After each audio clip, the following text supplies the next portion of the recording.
Sir தெலுங்குல இப்போ கழிஞ்ச வாரம் ஒரு படம் ரிலீஸ் ஆச்சு சார். துணை முதல்வர் பவன் கல்யாண் இருக்காரு சார், ஆந்திர துணை முதல்வர். அவர் நடித்த ஒரு படம் ஹரிஹர வீரமல்லு அப்படிங்கிற திரைப்படம். 1700 காலகட்டத்தில் முகலாய மன்னர்கள் இந்துக்களை கொடுமைப்படுத்தி இஸ்லாமியர்களா மதம் மாற்றினாங்க. இப்படிங்கிற விஷயத்தினுடைய பின்னணியில இந்த திரைப்படம் எடுக்கப்பட்டிருக்கு. இந்த திரைப்படம் வெளியான அன்னைக்கே இதனுடைய வெற்றி விழா கொண்டாடினாங்க, சாயந்தரமே கொண்டாடினாங்க. கொண்டாடின பிறகு பார்த்தீங்கன்னு சொன்னா இது படு தோல்வியா போயிட்டு இருக்கு அந்த திரைப்படம். நான் இதுல கேட்கறதுக்கு, இந்த மாதிரியா இப்போ இஸ்லாமியர்களை தாக்கும் விதமாக இங்க அவங்க தான் இந்த நாடை சீரழிச்சிட்டாங்க, இப்படி நிறைய விஷயங்களை மையப்படுத்தி இப்போ பிரம்மாண்ட திரைப்படங்கள்லாம் வருது சார். இது எப்படி பாக்குறீங்க? சரித்திரத்தை மாத்த பாக்குறாங்க. வடநாட்டுக்காரனுக்கு ஏது சரித்திரம்? எங்க சட்டை போட்டாங்க? கிருஷ்ணதேவராய இல்லைன்னா ஆந்திராவுக்கு ஏதுக்கு இது வரல. சொல்ல போனா கிருஷ்ணதேவராய கர்நாடகா பக்கம் தான் ஜாதி. அவருடைய ஊர்ல விஜயநகர சாம்ராஜ்யம்ல கர்நாடகாவில் தான் இருக்கு, ஆந்திராவில். அவன் வந்ததுக்கு பிறகுதான் இந்த ஆந்திராவுக்கு பௌத்த மதம் இருந்த ஊர். அங்கெல்லாம் இந்து மதமே கிடையாது, சனாதன மதமே கிடையாது. பௌத்த லும்பினி பார்க்குன்னு என்.டி. ராமராவ்லாம் பௌத்த மதத்துக்கு பெரிய சப்போர்ட் பண்ணி லும்பினி பார்க்கு புத்தர் பிறந்த இடம் ஹைதராபாத் மத்தியில் இருக்கிற லேக்குக்கு பேர் லும்பினி பார்க்கு. அந்த பேர்லாம் வச்சு பௌத்த புத்தருக்கு மிகப்பெரிய சிலை ஏரியில் நடுமுதல் வச்சார். இவனுக்கு என்ன பண்ணான்னு தெரியுங்களா? ஒரு 50 அடி உயரம் சிலை, அவ்வளோ பெருசு. அது அப்படியே தண்ணிக்குள்ள தண்ணி விடுவனான்னு சொல்லி அந்த சிலையை திருப்பி வெளியிட்டு நிற்க திருப்பி. அந்த அளவுக்கு சனாதனவாதிகளை தான். இதெல்லாம் காலகாலம் பண்ணது. என்னைக்கு எதிர்த்தாளுங்க? இப்ராஹிம் லோடி வந்தான், அவனை எதிர்க்கிறதுக்கு ஒருத்தருமே இல்லை. அவன் பாட்டி பாண்டிப்பட்டு இதெல்லாம் பிடிச்சிட்டு உத்தரப்பிரதேச பூர்வத்தை பிடிச்சிட்டு ஆப்கானிஸ்தானுக்கு போயிட்டு என்ன சொன்னான்? வடிவேல் சொன்ன மாதிரி தான், இங்க ஒருத்தன் இருக்கா ஒன்றுத்துக்கு இல்லாம போய் பிடிக்கிறதா தான் பிடிக்கிறது. வடிவேல் சொல்லுவாங்க, ஒருத்தன் இருக்கா அவனை ஆட்டோவில் போட்டு சாப்பிட்டுக்கிறான். அது மாதிரி இந்தியா ஆயிப்போ இந்த நாடு ஆச்சு, வடநாடு. அதுக்கப்புறம் தான் பாபர் உள்ள வந்தான். பாபர் உள்ள வந்த உடனே அவன் நாட்டை பிடிச்சிட்டான். நாட்டை பிடிச்சிட்டு ராஜா ஆயிட்டான். ராஜா ஆயிட்ட உடனே ஹுமாயூன் வர்றான். அடுத்தாங்க அக்பர் வர்றாரு. அவங்க எஸ்டாப்ளிஷ் ஆயிட்டாங்க, முகலாய சாம்ராஜ்யம் எஸ்டாப்ளிஷ் ஆயிடுச்சு. இவனுக்கு என்ன பண்ணாருங்க? அக்பர் நல்ல பவர்ஃபுல்லா பெரிய பகுதியை ஆக்குபை பண்ணிட்டார், ராஜா ஆயிட்டார். உடனே தோடர்மால் போனான், என் தங்கச்சி அழகா இருப்பான், கல்யாணம் பண்ணி ஜோதிபாயை கல்யாணம் பண்ணி வச்சுட்டான். நான் ஒரு மச்சா எனக்கு அதான் பதவி மந்திரி போய் அவங்க கூட தான் உட்காந்து.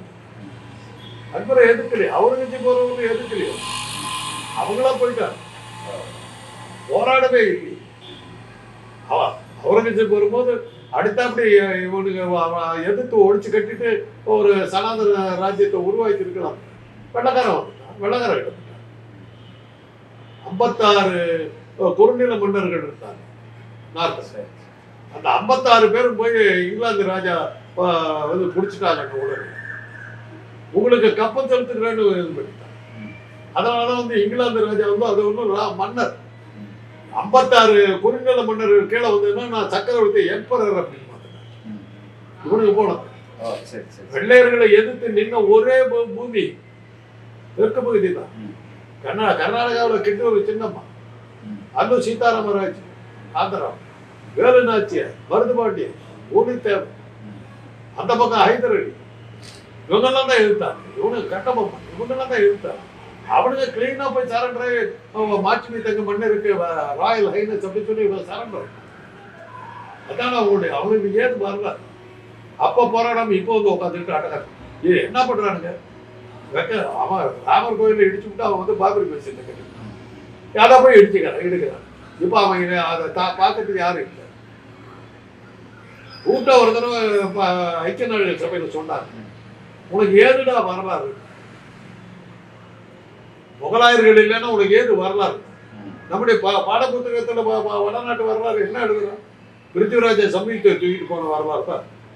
அசோகர் 2 பக்கம் சாலை மோரங்களில் மரங்களை நட்டார், அன்னச்சத்திரம் கட்டினார். வேற என்ன இருக்குது? தமிழனுடைய சத்திரம் வேற. கரிகாலன் கல்லணை கட்டுறது, இமயமலையில தோக்கடிச்சுட்டு இமயமலையில புலிக்கொடியை பதிச்சாங்க. அவனுக்கு சேரன் செங்கட்டும் வந்து கனக விஜயனை வந்து தோக்கடிச்சு அவன் முதுகுல கல்லை ஏற்றிக்கிட்டு வந்து கண்ணகி சிலையை வச்சான். ஒரு வரலாறு இருக்கு அவனுக்கு. ஒரு ராஜபுத்திரம் வந்து ஆப்கானிஸ்தானுக்கு போராட போனான்னு எல்லாம் இருக்கு. ஒண்ணுமே இல்லாத பசங்க. என்ன சொல்றீங்க? இதெல்லாம் வச்சுக்கிட்டு இன்னைக்கு வந்து முகலாயர்களை எழுத்தாண்டுகிட்டு இருந்தா என்ன? நைசாம் கிட்ட இருந்து வந்தாங்க, பேசாம தான். இல்ல இப்படிப்பட்ட திரைப்படங்கள் இப்ப வரிசையா வந்துட்டு இருக்கு. உங்களுக்கு இதுக்கு முன்னால கேரளா ஃபைல்ஸ் வந்தது, அது மாதிரி வந்து இப்ப ராமாயணம் வந்து 4000 கோடி ரூபாயில வந்து தயார் பண்ணிருக்காங்க. இந்த மாதிரி ராமாயணம்லாம் தயார் பண்ண வேண்டியது. ஏன்னா உத்தரகாண்டத்துல ராமனை கிளின்னு கிழிச்சிடுறாங்க. பையனுங்களே கேட்கறான், சொந்த மனைவியை காட்டுக்கு துரத்துருவோம், எப்படி ராஜா ஆகலாங்கிறத கதை. உத்தரகாண்டமே இருக்கும். கம்பை எழுதாம அசிங்கமா போயிடுது. கடைசியில தீ குளிச்சு செத்து போயிடுவோம். இவனுங்க அடிச்சு துரத்துறது ராம தற்கொலை போட்டு செத்து போயிடும். அதான் கதை. அதெல்லாம் மூடி மறைக்கிறதுக்கு தான் இப்ப இவ்வளவு வச்சுக்கிறேன். சரையூர் நதியில விழுந்து சாவறான். லட்சுமணன் வர்றான், அடிச்சு உதச்சு துரத்துறானுக்கு போய் நதியில விழுந்து செத்து போறான். லட்சுமணனே செத்து போயிட்டு வந்த போல ஆஞ்சநேயர் பாக்குறாங்க, ஆஞ்சநேயரை கயிறுல கட்டி அப்படியே நிறுத்தி வச்சிட்டாங்க. ஆஞ்சநேயரால செயல்படும்.